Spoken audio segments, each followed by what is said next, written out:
Deepest Sword is a game based around a very simple concept, your sword. It'll be your greatest tool while also being a great hindrance during your journey. It was developed by a trio of developers known as Cosmic Adventure Squad within a 72-hour window for a game development competition. Really, this game is actually just one giant drawn-out sex joke. The controls are quite simple. You can only move left and right and rotate your sword around you. It's affected by gravity and does become heavier with length, so you'll need to be careful with it. You can climb obstacles with your sword. It can be a tool to cross gaps with, but it can also block your way by simply being too long. There are some advanced movement techniques you can pull off with your sword and movement, but those are some things you'll have to discover on your own as they are achievements. The premise of the game is, like the controls, quite simple. Your cat was stolen from you by a dragon and you must slay the dragon by inserting your sword into the dragon's hole in its back? Yeah, I mean, I did mention that this was a sex joke in the form of a game.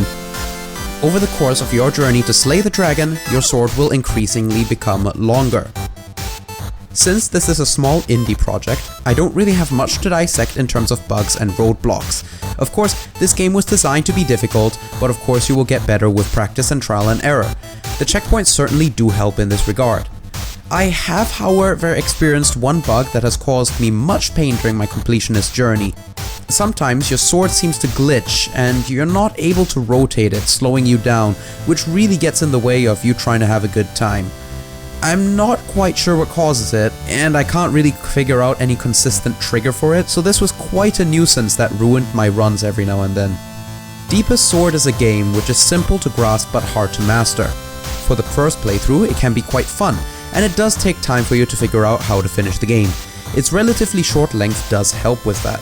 However, this game can become real boring and frustrating real fast. There is a massive grind for achievement hunters, especially if you're bad at games like me. This game has a total of 12 achievements, and I took a grand total of 12 painstaking hours to finally complete this damn game. I've lost count of how many times I've tried and retried this game, so I really cannot give you statistics on that. Overall, this game is short and fun for the casual gamer.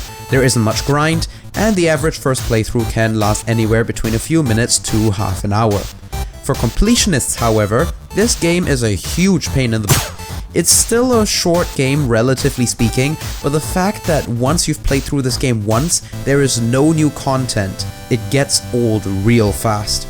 The grind becomes near unbearable late game because you're just trying to do the same thing over and over again, improving your time and trying to get that final achievement to complete the whole game in under 3.5 minutes.